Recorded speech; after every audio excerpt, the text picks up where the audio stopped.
Ah, you see now. Let's get away from the water. There'll be more. That time there'll be more, right?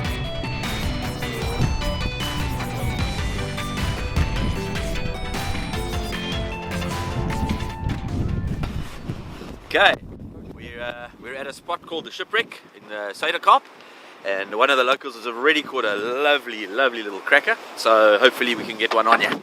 Guys getting a bit of impetus after they saw that fish.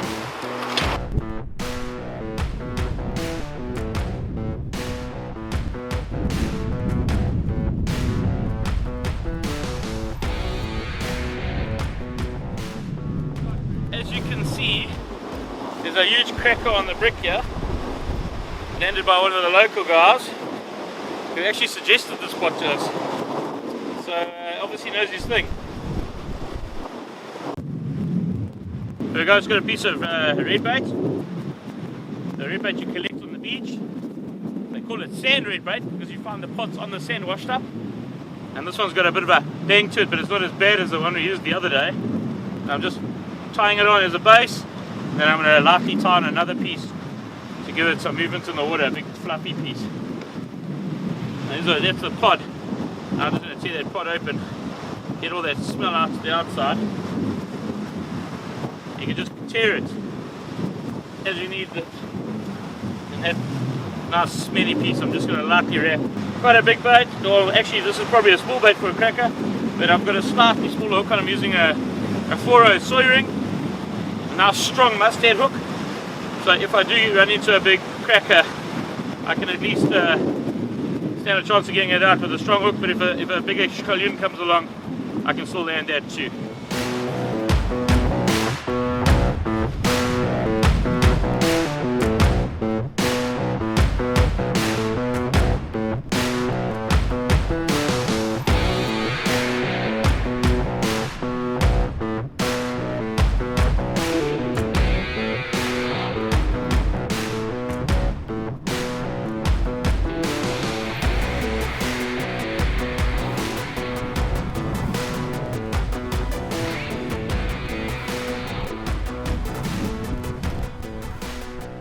Fresh red bait from North Landing Baits, and what we're going to do is I'm going to rig this up some way I wanted to try for a long time with a dingle dangle, because what that does as well, I've got a bit of float in there, so it's going to float that bait right up.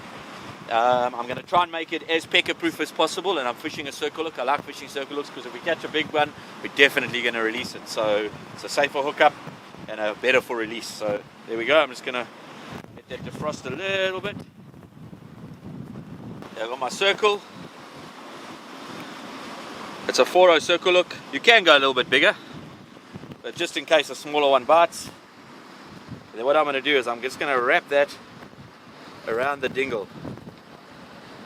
And you'll see I'm putting the hard flesh on the outside, so that if the peckers are there, it'll be much better. Okay, got it on there nicely. There we go. With a beautiful big red bait on a dingle dangle with a circle.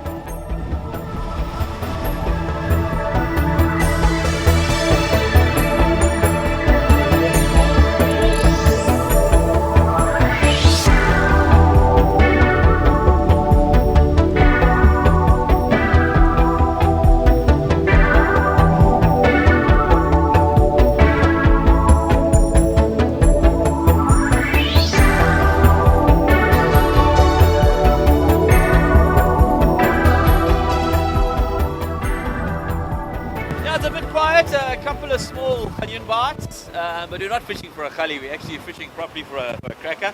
So we'll wade through all those little onion peckers, and hopefully one big cracker will come swimming through the lot and pull us flat.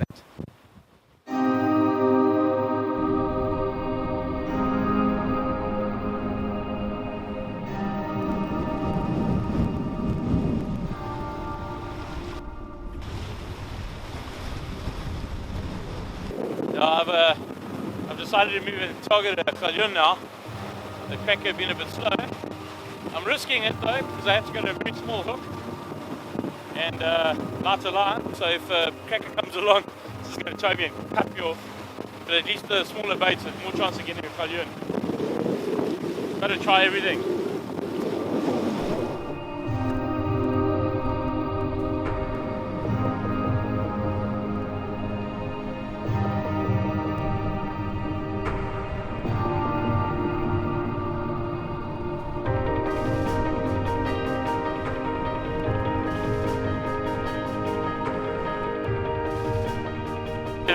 local chap fished this morning before we got here, and he got this beautiful cracker, about 8-9 kilos. It was gill hooked, so you know, it damaged the fish's gills. It was bleeding a lot, so he kept it. And when we arrived, he offered it to us to cook it up later. The tide's pushed it a bit too much now. The fishing is becoming a bit tough, so we're going to head back to the house and show you how to cook this beauty. And that's going to feed a family of about 25 people tonight. Alright, a few facts about the fish. It's also called a behaviour. You can have a look at those teeth. It's crushing teeth. It's got molars. And that comes into the rocks, and it actually uses the teeth to tear off food, and then the molars to chew it and swallow it. So yeah, that's a beautiful fish. Personally, when I catch fish like these, I like to release them. It's breeding stock, but this one, like I said, was hooked very badly in the gills, and unfortunately wasn't able to be revived. But anyway, I'm not complaining because it's a good tasting fish too. But just be responsible about these fish and release the big ones. The 5 to 6 kilo fish is the better fish to eat anyway. And then obviously if the fish is going to hurt in the whole process, then rather take it home and make a meal of it.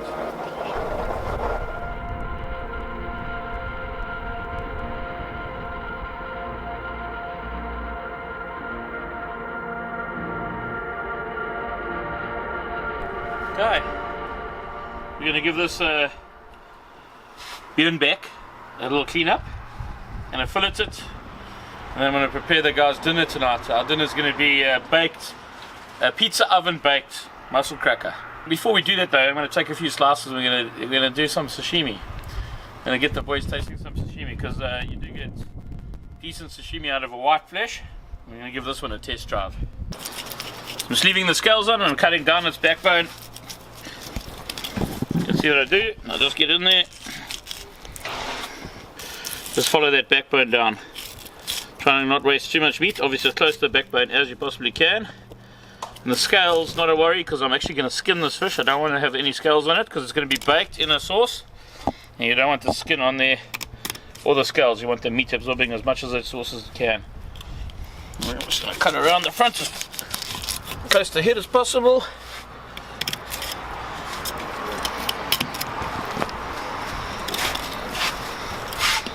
As I lift it, I just cut away off the bone. We do the same thing on the other side. Just follow the contours. I haven't gutted the fish either, so I'm just going to cut the fillets right off the fish. Leave the rest all there. So minimal work and minimal wastage. Instead of scaling it and gutting and everything, you can actually fillet it right off the carcass. When you fillet a fish, the gut section has a lot of bones in it, so we tend to miss that section out. Like I'll cut it off, so the beginning of its anal fin, which is there, to basically just behind its pec fin, you can actually just take it out like that. And what you do then is you leave a lot of the gut cavity behind. You don't get any of the bones, and you're actually just getting the top fillet of the fish. The rest of that meat, the head, that belly section, can be turned into stock. You can use it in fish stocks. You can do bisques with it. Just missed the bust there a bit, but it's alright. Okay. There we have its first fillet. And then you have the top fillet and the bottom fillet. And then you've got your gut cavity, that fillet. You can see the bones start there. We're just going to pull those bones out. And then the rest of this meat here, look, there's a lot of meat still left, but as I say, for bisques. The other thing you can do is you can get the gearbox out of it, which is the backbone with all the meat between the bones. You can actually stick that on the braai, put some olive oil on there, some spice, and just braai that and actually pull that meat off between the bones. It's actually delicious. It's perfect. So we'll do that, bro. And see, I always feel where it's soft, just above the bone, and that's where you start. I'm not necessarily starting at the back because it's actually quite hard to start there. I start in the middle, work my way forward, following that backbone. And then I'll go backwards the other way. So it just makes life a lot easier to find that. And we actually are going to stick this, we're going to actually stick this gearbox on the fire.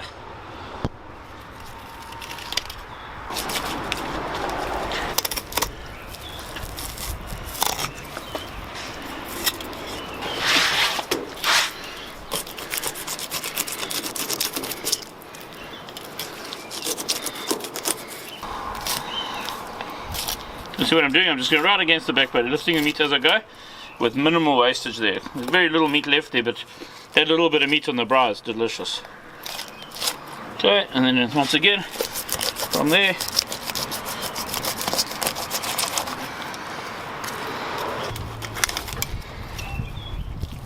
and then you have another fillet. A beautiful big piece of meat. Soup is an amazing thing to make with this head. We'll do that at a later stage. I'm going to take the backbone out now. In the gut cavity, I'll just clean that. We'll keep that for a later stage. When you're making soups and bisques, it doesn't matter if the fish has been frozen. So that part you can happily freeze and keep that for when the day that you're going to make a bisque or a soup.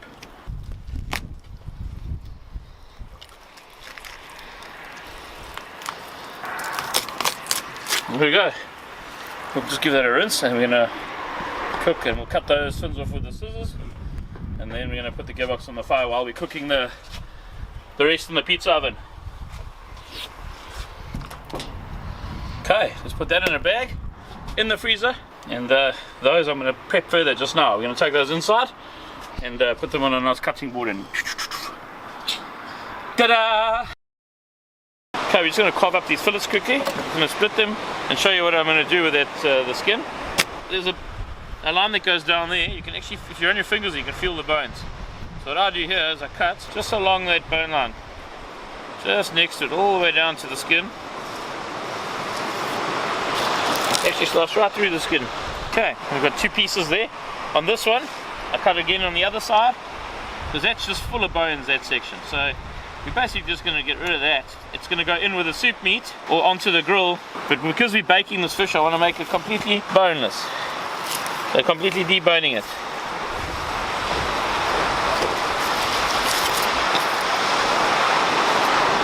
And then on this side, you'll see on the top here, you can just carve that away. That's just a little bit of small bone. Actually just see it there, and you can just get rid of that. And that's gone. So you've got a really nice big fillet. And then to skin it, take your knife, you slide it in from the back, and then you actually hold the skin and you move the skin, not the knife. So as you're pulling, you can see I'm actually moving the meat back, and that gets you nice and right on top of the skin, so there's no or minimal wastage. And then you just trim up the little bits and pieces of bone and whatever you might have still got there, and there you have it. That's one fillet deboned completely. There's not one bone here. Okay, so I'm going to portion this now. Little portions. And just fill up that bowl with those portions. And pack them nice and tightly. So we're going to put a sauce in there, and it's going to bake in that.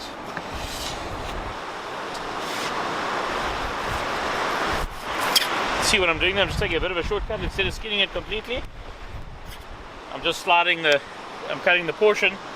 I go in to the skin, turn the knife, and then just slide it along. And once again, it's no skin.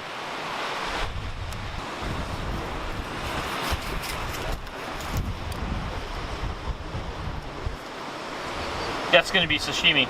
There we go, that's ready for the sauce. I'm going to go make that just now. I can go in the fridge so long and wait.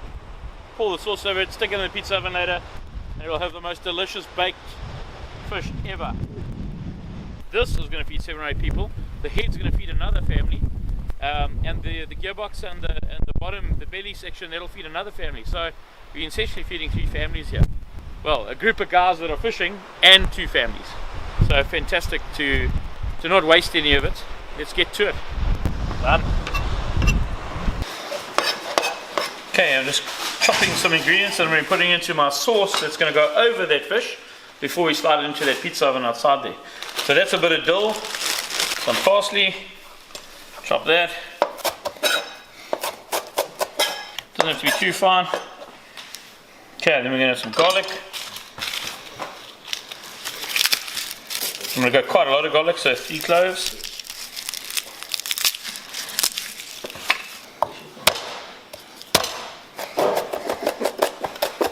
Once again, you don't have to go really fine, we're just going to chop it.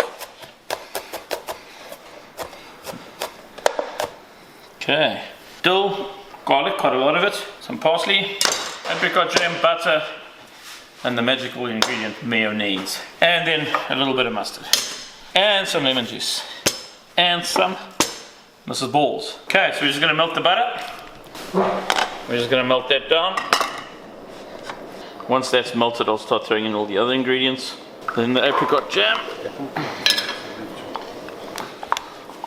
I'm not going to give you measurements, you can just guess. This is about 2 tablespoons. 2 teaspoons of whole grain mustard, and just a glug of Mrs. Balls. Squeeze of lemon juice.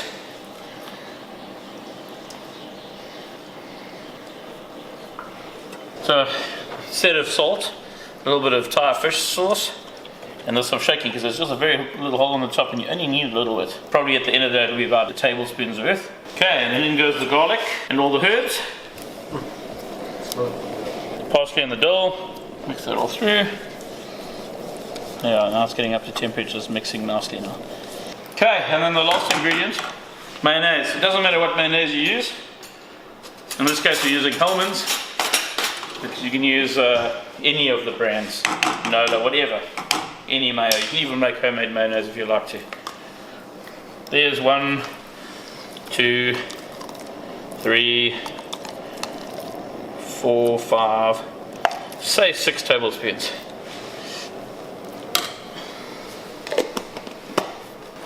Mix that through and just let it heat. And as it heats, it obviously thins out a bit and then mixes with the other ingredients. And I know this sounds like a really ludicrous idea, and whoever I make this for, actually when they hear that it's made with mayonnaise, you get a very raised eyebrow from that, and they're seriously skeptical until they eat it. And I actually learnt this recipe, or I based this recipe on a recipe I learnt at the Bull's Inn in the Transkei. I'm just going to put some black pepper in there, the last of the salt. And there we have it. I'm just going to go over the fish. I'm going to spice the fish up with a bit of fish spice. So we've just spiced the fish up there with a little bit of catch cook fish spice. And I'm going to pour this sauce over it, pushing into all the gaps. And this is going to go in the fridge. And obviously this is going to marinate that fish. And then we're going to carry on and leave it in it and cook it in it. And it's just going to suck up all these flavours. It's going to be absolutely divine. Okay. Ready for action. Right in front of me here is that Bruyn sashimi. We're just going to test drive this. I don't think this has been done. Well, maybe it has. I can't say that, but I've never done this, and I don't think Dean's ever done this. We're going to give it a test drive. Some ginger, some wasabi, some soy sauce. I don't think it can give you that bad. Tastes very good. Let's have a go. Eh? Oh, that's nice. The sashimi connoisseurs. The texture's lovely, eh? Yeah. Yo.